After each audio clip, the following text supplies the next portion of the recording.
जय हिंद दोस्तों, मास्टर जी info channel पर आप सबों का स्वागत है। दोस्तों आज हम लोग देखने वाले हैं द प्लेटफॉर्म पब्लिकेशन का वॉल्यूम 3 का सेट नंबर 7। जी हाँ दोस्तों, वॉल्यूम 3 का ये प्रोग्राम चल रहा है, तो वॉल्यूम 3 का सेट नंबर 7 हम लोग देखने वाले हैं। रुक्मणी प्रकाशन का नया बुक आया है, तो ज़्यादा से ज़्यादा इस वीडियो को शेयर कीजिएगा और वीडियो पसंद आए तो लाइक ज़रूर कीजिएगा।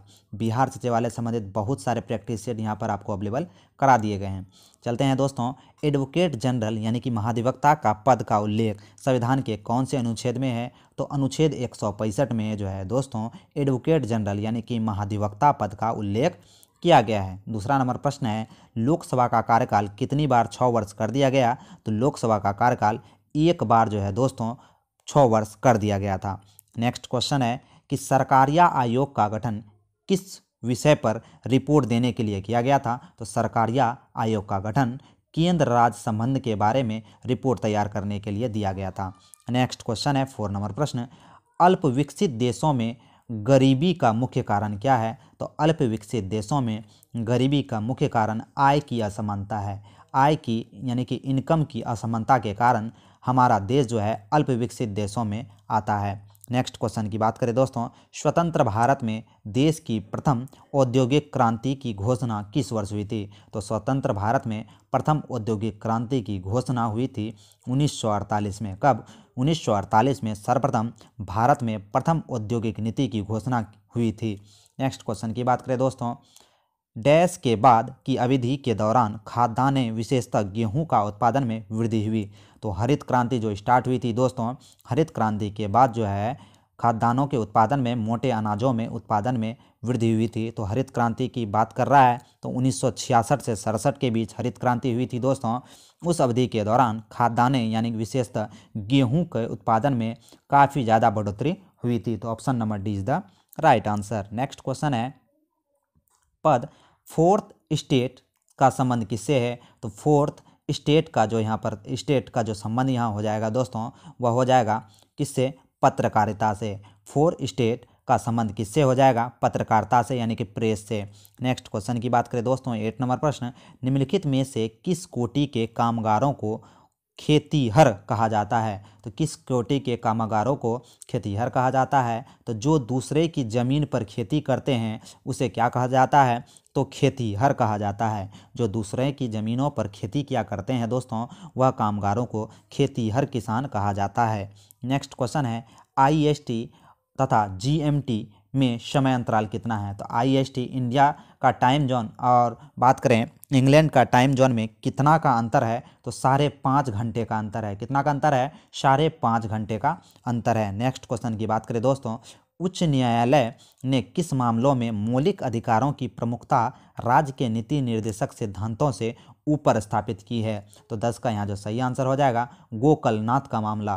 गोकलनाथ का मामला में उच्चतम न्यायालय ने जो है दोस्तों मौलिक अधिकारों की प्रमुखता राज्य के नीति निर्देशक सिद्धांतों से ऊपर स्थापित की है। तो 10 का option number A is the right answer. Next question की बात करें दोस्तों, 11वां नंबर प्रश्न, वीडियो पसंद आए तो मास्टर दी इन्फो को सब्सक्राइब कर दीजिएगा और एक लाइक ज़रूर कीजिएगा दोस्तों, ठीक है। 11वां नंबर प्रश्न है, पंजाब का शेर के रूप में कौन जाना जाता है? तो पंजाब का शेर के रूप में जाना जाता है लाला लाजपत राय। यही लाला लाजपत राय जो दोस्तों साइमन कमीशन के विरोध के कारण लाठी से मार लगने के कारण इनकी मृत्यु हो गई थी। तो पंजाब का शेर लाला लाजपत राय को कहा जाता है। नेक्स्ट क्वेश्चन बात करें दोस्तों, 12वां नंबर प्रश्न है कि संविधान में मौलिक कर्तव्यों को डैश द्वारा शामिल किया गया है? तो मौलिक कर्तव्यों को 42वां संवैधानिक संशोधन 1976 द्वारा सरदार स्वर्ण सिंह समिति द्वारा जो है जोड़ा गया था।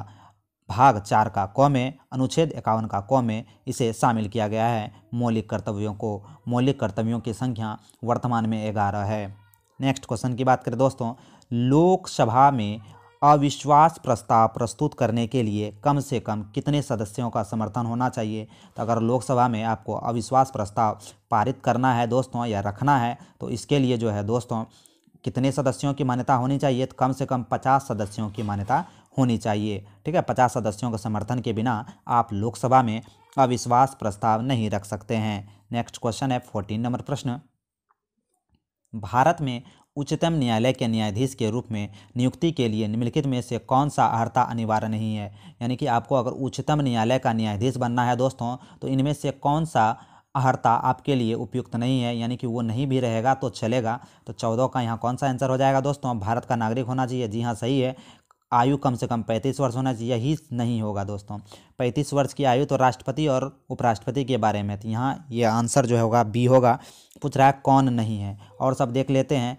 एक या अधिक उच्च न्यायालयों में कम से कम 10 वर्ष तक का एडवोकेट रूप में प्रैक्टिस कर चुका हो, बिल्कुल सही है। एक प्रतिष्ठित विधिवक्ता होना चाहिए, बिल्कुल सही है। तो ए, सी और डी सही है, जबकि बी गलत है। तो option number B is the right answer.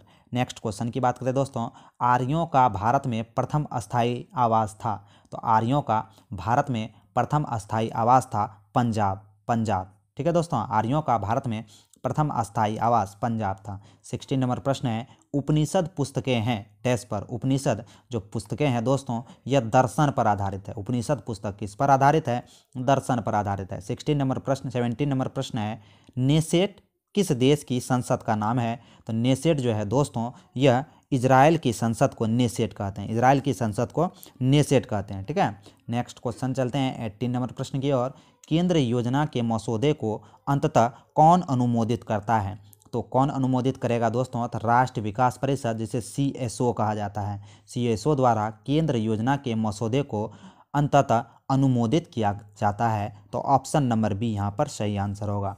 Next question है दोस्तों, कोई अर्थव्यवस्था टेक ऑफ अवस्था में होती है जब, कोई अर्थव्यवस्था टेक ऑफ अर्थव्यवस्था में होती है जब स्थैतिक विकास प्रारंभ हो। जब स्थैतिक विकास प्रारंभ हो, यानी कि option number D is the right answer. 20 number प्रश्न, विश्व खुशहाली रिपोर्ट 2022 में भारत का स्थान कितना है? तो विश्व खुशहाली रिपोर्ट में भारत का स्थान 136वां है। विश्व खुशहाली रिपोर्ट में भारत का स्थान 136वां है। काफ़ी इंपॉर्टेंट ये प्रश्न हो जाता है।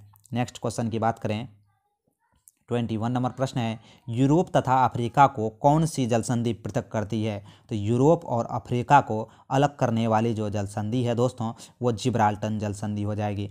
यूरोप और अफ्रीका को अलग करने वाली जल संधि जिब्राल्टर जल संधि। जिब्राल्टर जल संधि को भूमध्य सागर का कुंजी भी कहते हैं। जिब्राल्टर जल संधि को भूमध्य सागर का कुंजी भी कहते हैं दोस्तों। 22 नंबर प्रश्न है, विश्व पर्यावरण दिवस 2022 की थीम क्या है? तो विश्व पर्यावरण दिवस जो मनाया जाता है 5 जून को मनाया जाता है दोस्तों। कब?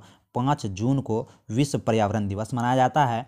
और 5 जून 2022 पर विश्व पर्यावरण दिवस की इस बार की थीम थी only on earth. Only on earth, only on earth जो थी दोस्तों, विश्व पर्यावरण दिवस 2022 की इस बार की थीम थी। नेक्स्ट क्वेश्चन की बात करें दोस्तों, वीडियो अगर अच्छा लगे तो मास्टर जी इन्फो को सब्सक्राइब कर लीजिएगा। बिहार सचिवालय से संबंधित बहुत सारे प्रैक्टिस सेट यहाँ पर आपको अवेलेबल करा दिए गए हैं। किस राष्ट्रकूट शासक ने एलोरा के पर्वतों को काटकर प्रसिद्ध कैलाश मंदिर का निर्माण कराया था? तो कैलाश मंदिर का जो निर्माण कराया था कृष्ण प्रथम ने एलोरा के कैलाश मंदिर को बनवाया था, पहाड़ों को, पर्वतों को काटकर। नेक्स्ट क्वेश्चन है दोस्तों कि अंतर्राष्ट्रीय साक्षरता दिवस किस तिथि को मनाया जाता है? तो अंतर्राष्ट्रीय साक्षरता दिवस मनाया जाता है 8 सितंबर को। अंतर्राष्ट्रीय साक्षरता दिवस 8 सितंबर को, वहीं राष्ट्रीय साक्षरता दिवस 5 सितंबर को। ठीक है, तो ये भी हम लोगों को याद रखना है दोस्तों। नेक्स्ट क्वेश्चन की बात करें, 25 नंबर प्रश्न, भारत की पंचवर्षीय योजनाएं डैश में प्रचलित योजनाओं के आधार पर तैयार की गई केंद्रीकृत आर्थिक और सामाजिक विकास कार्यक्रम थी। तो 25 का यहाँ जो राइट आंसर होने वाला है दोस्तों, यूएसएसआर में प्रचलित योजनाएं आधार पर तैयार किया गया था। यानी कि पंचवर्षीय योजना कहाँ से लिया गया है? तो यूएसएसआर यानी कि संयुक्त यूएसएसआर यानी कि किससे? तो रूस से लिया गया है पंचवर्षीय योजना का मसौदा। ठीक है, 26 नंबर प्रश्न है दोस्तों, रेणुकूट किस उद्योग के लिए प्रसिद्ध है? तो रेणुकूट जो है दोस्तों, यह एल्युमिनियम उद्योग के लिए प्रसिद्ध है। रेणुकूट एल्युमिनियम उद्योग के लिए प्रसिद्ध है। 27 नंबर प्रश्न है, सिंधु घाटी सभ्यता से संबंधित स्थल लोथल कहाँ है? तो सिंधु घाटी सभ्यता से संबंधित स्थल जो लोथल है दोस्तों, यह भोगवा नदी गुजरात में है। लोथल जो है एक बंदरगाह स्थल था सिंधु घाटी सभ्यता का, और इसका स्थान गुजरात में पड़ता है, और यह भोगवा नदी के तट पर है। और इसकी खोज की बात करें तो रंगनाथ राव ने लोथल की खोज की थी। नेक्स्ट क्वेश्चन 28 नंबर प्रश्न है, गुजरात में सैनिक सफलता प्राप्त करने वाला पहला मुगल शासक कौन है? तो गुजरात में सैनिक सफलता प्राप्त करने वाला जो है दोस्तों पहला मुगल शासक ये हो जाएगा हुमायूं। गुजरात में सैनिक सफलता प्राप्त करने वाला पहला मुगल शासक हुमायूं हो जाएगा। नेक्स्ट क्वेश्चन है, दांत का मंदिर कहाँ स्थित है? तो दांत का जो मंदिर है दोस्तों यह श्रीलंका में स्थित है। दांत का मंदिर श्रीलंका में स्थित है। 30 नंबर प्रश्न है, किस वंश के शासकों को हूनों के आक्रमण का सामना करना पड़ा था? हूनों के आक्रमण का सामना गुप्त वंश के शासकों को करना पड़ा था। हूनों के आक्रमण का जो है सामना दोस्तों यह गुप्त वंश के शासकों को करना पड़ा था। नेक्स्ट क्वेश्चन है 31 नंबर प्रश्न, निम्नलिखित बाघ आरक्षित क्षेत्रों में क्रांतिक बाघ आवास के अंतर्गत सबसे बड़ा क्षेत्र कौन सा है? तो क्रांतिक बाघ आवास के अंतर्गत सबसे बड़ा क्षेत्र नागार्जुन श्रीशैलम बाघ क्षेत्र है। नागार्जुन श्रीशैलम बाघ क्षेत्र जो है यह दोस्तों क्रांतिक बाघ आवास के अंतर्गत सबसे बड़ा बाघ क्षेत्र है। नेक्स्ट क्वेश्चन की बात करें 32 नंबर प्रश्न है, कांग्रेस के एकमात्र प्रतिनिधि की हैसियत से गांधी जी निम्नलिखित में से किस एक में उपस्थित हुए थे? तो कांग्रेस की ये जो दूसरा गोलमेज सम्मेलन हुआ था दोस्तों, इसी में कांग्रेस का प्रतिनिधि करते हुए महात्मा गांधी दूसरे गोलमेज सम्मेलन में हिस्सा लिए थे, भाग लिए थे। ठीक है। नेक्स्ट क्वेश्चन की बात करें दोस्तों, नीलगिरी पर्वत भारत के किस राज्य में है? नीलगिरी पर्वत भारत के किस राज्य में है? तो नीलगिरी पर्वत भारत के तमिलनाडु राज्य में है। 34 नंबर प्रश्न है, भारत और पाकिस्तान के बीच शिमला समझौते पर किस वर्ष हस्ताक्षर हुआ था? तो भारत और जो है दोस्तों पाकिस्तान के बीच शिमला समझौता 1972 में हुआ था। भारत और पाकिस्तान के बीच शिमला समझौता 1972 में हुआ था। नेक्स्ट क्वेश्चन की बात करें, तलवंडी जो अब पाकिस्तान में है किससे संबंधित पवित्र स्थल है? तो तलवंडी जो है दोस्तों यह गुरु नानक जी का जन्म स्थल था जो कि वर्तमान में पाकिस्तान में है। नेक्स्ट क्वेश्चन की बात करें 36 नंबर प्रश्न, आर्य समाज की स्थापना कहाँ हुई थी? तो आर्य समाज की स्थापना बम्बई में हुई थी 1875 में। आर्य समाज की स्थापना 1875 में बम्बई में हुई थी स्वामी दयानंद सरस्वती द्वारा। नेक्स्ट क्वेश्चन की बात करें, वीडियो अगर अच्छा लगे दोस्तों तो मास्टर जी इन्फो को सब्सक्राइब कर लीजिएगा और इस क्लास का PDF पाने के लिए टेलीग्राम चैनल को ज्वाइन कर लीजिएगा।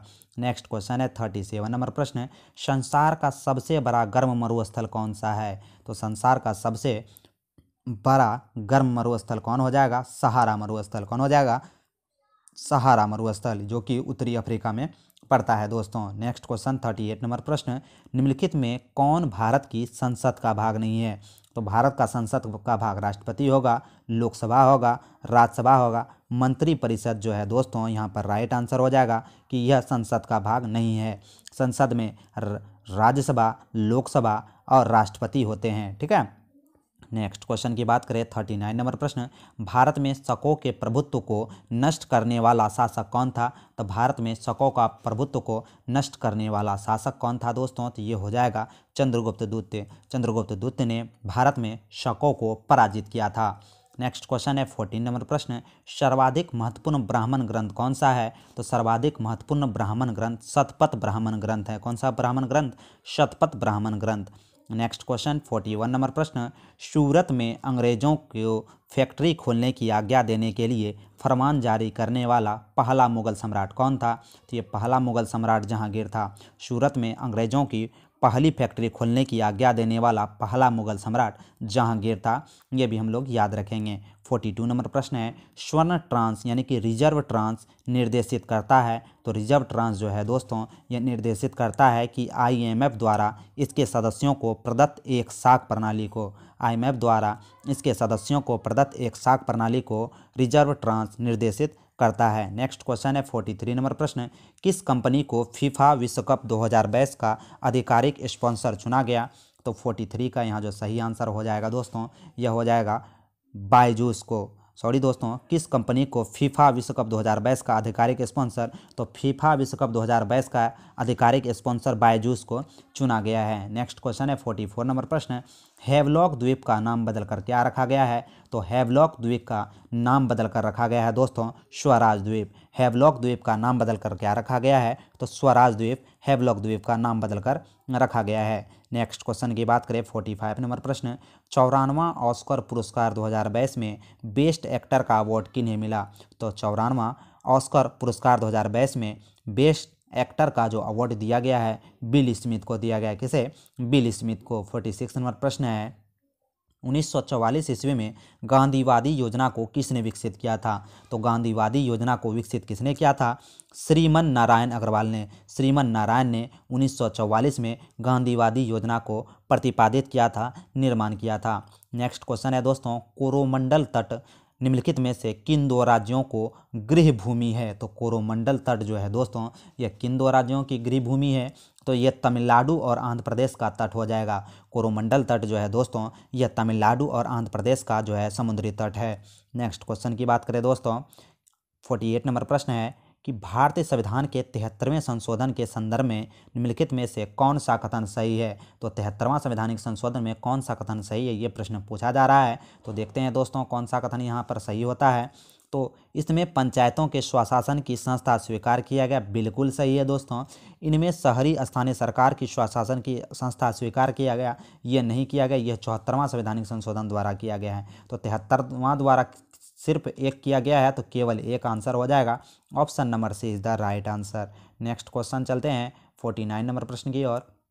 49 नंबर प्रश्न है दोस्तों कि वर्ष 2022 का सरस्वती सम्मान किसे दिया गया? तो वर्ष 2022 का सरस्वती सम्मान जो दिया गया है दोस्तों प्रोफेसर रामदरस मिश्र को। वर्ष 2022 का सरस्वती सम्मान प्रोफेसर रामदरस मिश्र को 2022 का सरस्वती सम्मान दिया गया। काफ़ी इंपॉर्टेंट प्रश्न है दोस्तों। 50 नंबर प्रश्न है, जम्मू कश्मीर और लद्दाख दो केंद्र शासित राज्य कब बने? तो जम्मू कश्मीर और लद्दाख दो केंद्र शासित राज्य बने 31 अक्टूबर 2019 को। 31 अक्टूबर 2019 को जम्मू कश्मीर और लद्दाख को अलग करके दो केंद्र शासित प्रदेश बना दिया गया।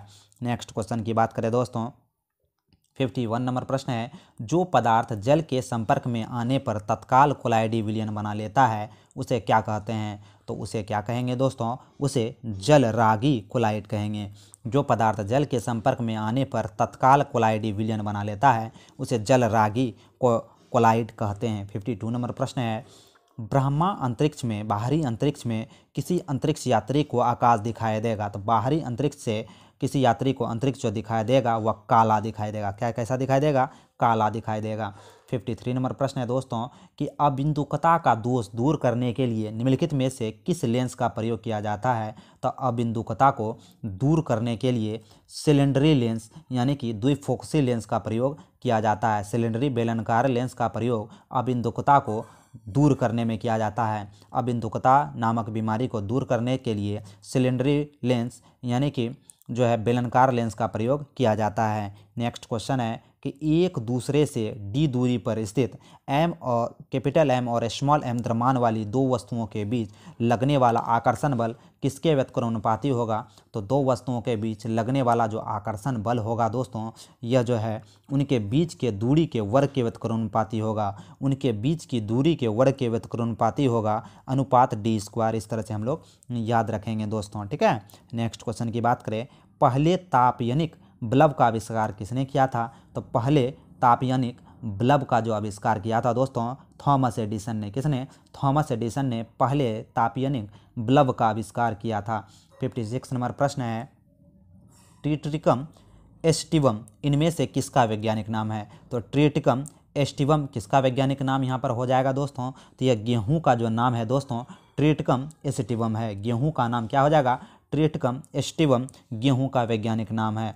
आम का वैज्ञानिक नाम मेजनीफेरा इंडिका है। आम का वैज्ञानिक नाम मेजनीफेरा इंडिका है। वहीं मानव का वैज्ञानिक नाम होमो सेपियंस है। होमो सेपियंस जो है मानव का वैज्ञानिक नाम है, वहीं आम का मैग्नीफेरा इंडिका है। 57 नंबर प्रश्न है, फॉर्मेल्डिहाइड और पोटेशियम हाइड्रोक्साइड को गर्म करने पर हम क्या पाते हैं? तो 57 का जो सही आंसर हो जाएगा दोस्तों एथिल फॉर्मेट पाते हैं। जब फॉर्मेल्डिहाइड और पोटेशियम हाइड्रोक्साइड को गर्म करते हैं तो एथिल फॉर्मेट हमें प्राप्त होता है। नेक्स्ट क्वेश्चन की बात करें, शरीर रचना विज्ञान का अध्ययन क्या कहलाता है?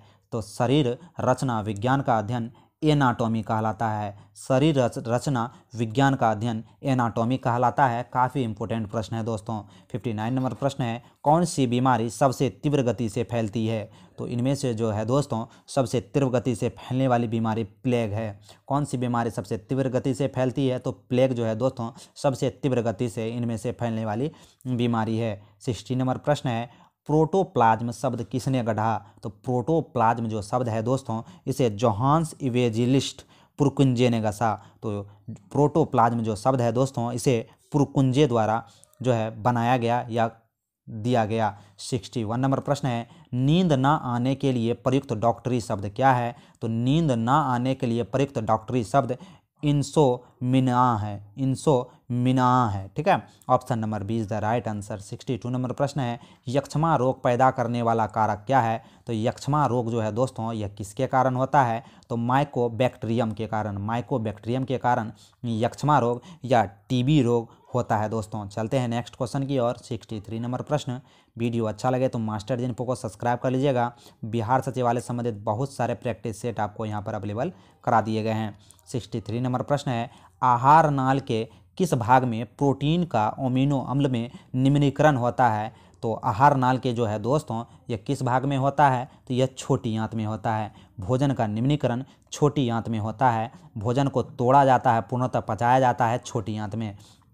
बड़ी आंत में पाचन संबंधी कोई क्रिया नहीं होती, सिर्फ अवशोषण का कार्य बड़ी आंत में होता है।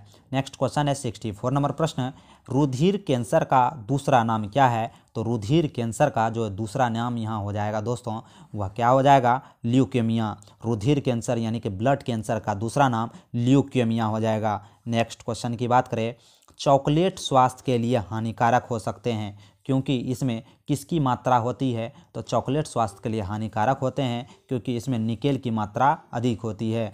66 नंबर प्रश्न की बात करें, अतिचालक वे तत्व हैं। अतिचालक वे तत्व हैं किसके बारे में बता रहा है दोस्तों? तो अतिचालक वे तत्व हैं जिनका प्रतिरोध बहुत न्यून होता है, न्यून तापमान पर लगभग शून्य हो जाता है। अतिचालक वे तत्व हैं जिनका प्रतिरोध बहुत न्यून तापमान पर लगभग शून्य हो जाता है, वे अतिचालक कहलाते हैं। नेक्स्ट क्वेश्चन की बात करें दोस्तों, 67 नंबर प्रश्न, एक ध्वनि तरंग की आवृत्ति 50 हर्ट्ज है और इसकी तरंगदैर्घ्य 4 मीटर की ध्वनि तरंग की चाल क्या होगी? तो ध्वनि तरंग की यहाँ पर जो चाल होने वाली है दोस्तों वह 200 मीटर पर सेकेंड हो जाएगी। क्या हो जाएगी? 200 मीटर पर सेकेंड, ठीक है। नेक्स्ट क्वेश्चन की बात करें दोस्तों, 68 नंबर प्रश्न, ये न्यूमेरिकल टाइप का है दोस्तों, ठीक है। इसमें चाल का जो है सूत्र लगा के हम लोग कर सकते हैं, ठीक है। दौड़ के दौरान धावक का गुरुत्व केंद्र क्या होगा? तो दौड़ के दौरान धावक का गुरुत्व केंद्र शरीर के मध्य में होगा। दौड़ के दौरान धावक का गुरुत्व केंद्र शरीर के मध्य होगा। नेक्स्ट क्वेश्चन है 69 नंबर प्रश्न, रासायनिक रूप से मिल्क ऑफ मैग्नीशिया क्या होता है? तो रासायनिक रूप से मिल्क ऑफ मैग्नीशिया जो होता है दोस्तों मैग्नीशियम हाइड्रोक्साइड। रासायनिक रूप से मिल्क ऑफ मैग्नीशिया क्या होता है? तो magnesium hydroxide milk of magnesia होता है। 17 नंबर प्रश्न है, मैग्नीशियम एक मिश्र धातु है। तो मैग्नीशियम जो है दोस्तों ये कैसा मिश्र धातु है? एल्युमिनियम और मैग्नीशियम का, एल्युमिनियम और मैग्नीशियम का जो है ये मिश्र धातु कहलाता है। तो 70 का option number A is the right answer. Next question है 71 नंबर प्रश्न, आँख का कौन सा भाग जिसमें वर्णक होता है जो किसी व्यक्ति की आँखों का रंग निश्चित करता है? तो 71 का जो यहाँ पर राइट आंसर होगा दोस्तों यह परितारका या आइरिस होगा। आँखों का रंग किसके द्वारा निर्धारित होता है? तो परितारका या आइरिस द्वारा आँखों का रंग निर्धारित होता है। काफ़ी इंपॉर्टेंट ये प्रश्न है। नेक्स्ट क्वेश्चन की बात करें 72 नंबर प्रश्न, इलेक्ट्रॉन सूक्ष्मदर्शी के माध्यम से क्या देखा जाता है? तो इलेक्ट्रॉन सूक्ष्मदर्शी के माध्यम से जो देखा जाता है दोस्तों जीवाणुओं तथा विषाणुओं की संरचना। जीवाणुओं तथा विषाणुओं की संरचना को इलेक्ट्रॉन सूक्ष्मदर्शी द्वारा देखा जाता है। 73 नंबर प्रश्न है, निम्नलिखित में से कौन से तत्व समूह के समान वर्ग से संबंधित है? तो समूह के समान वर्ग से संबंधित जो तत्व है दोस्तों वह हो जाएंगे लिथियम, Na, सोडियम, के पोटेशियम। लिथियम, Na, सोडियम, के पोटेशियम जो है दोस्तों तत्व के समान वर्ग से संबंधित हैं। तो 73 का option number C is the right answer. Next question है, वह उपकरण कौन सा है जिससे समुद्रों की गहराई को मापने के लिए ध्वनि तरंगों का प्रयोग किया जाता है। तो ध्वनि तरंगों का प्रयोग के लिए जो है दोस्तों सोनार तकनीक का प्रयोग किया जाता है। जो सोनार का प्रयोग ध्वनि तरंग के परावर्तन पर आधारित होता है। नेक्स्ट क्वेश्चन चलते हैं 75 नंबर प्रश्न की ओर। किसके साथ कास्टिक सोडा को उबालकर साबुन तैयार किया जाता है? तो साबुन को जो तैयार किया जाता है दोस्तों वसा के साथ कास्टिक सोडा को उबालकर साबुन बनाया जाता है और साबुन बनाने की प्रक्रिया को साबुनीकरण कहते हैं। तो अभी हम लोगों ने देखा द प्लेटफॉर्म पब्लिकेशन का वॉल्यूम 3 का सेट नंबर 7 हम लोगों ने भी देखा। तो ये आपको वीडियो कैसा लगा एक बार कमेंट करके ज़रूर बताएं दोस्तों। आपके कमेंट का हमें इंतज़ार रहता है। और अगर क्लास अच्छा लगा हो, थोड़ा भी अच्छा लगा हो दोस्तों, तो एक लाइक ज़रूर कर दें और अपने दोस्तों के बीच शेयर ज़रूर करें दोस्तों। आपका ये मास्टर जी इन्फो चैनल आपकी सेवा में हमेशा तत्पर है। आपके लिए बिहार सचिवालय के बहुत सारे प्रैक्टिस सेट अवेलेबल करा दिए गए हैं। लास्ट एग्ज़ाम का जो डेट दे दिया गया है दोस्तों, तो उस एवज में आपको ज़्यादा से ज़्यादा प्रैक्टिस सेट पर ध्यान देना है और ज़्यादा से ज़्यादा प्रैक्टिस सेट को आपने सॉल्व करना है ताकि आपका नंबर और बढ़ सके और आपको और सब क्वेश्चन भी माइंड में आ सके। तो आशा करता हूँ आज का क्लास बहुत अच्छा लगा होगा। मिलते हैं अगले सेशन में। आज के लिए बस इतना ही। जय हिंद, जय भारत दोस्तों।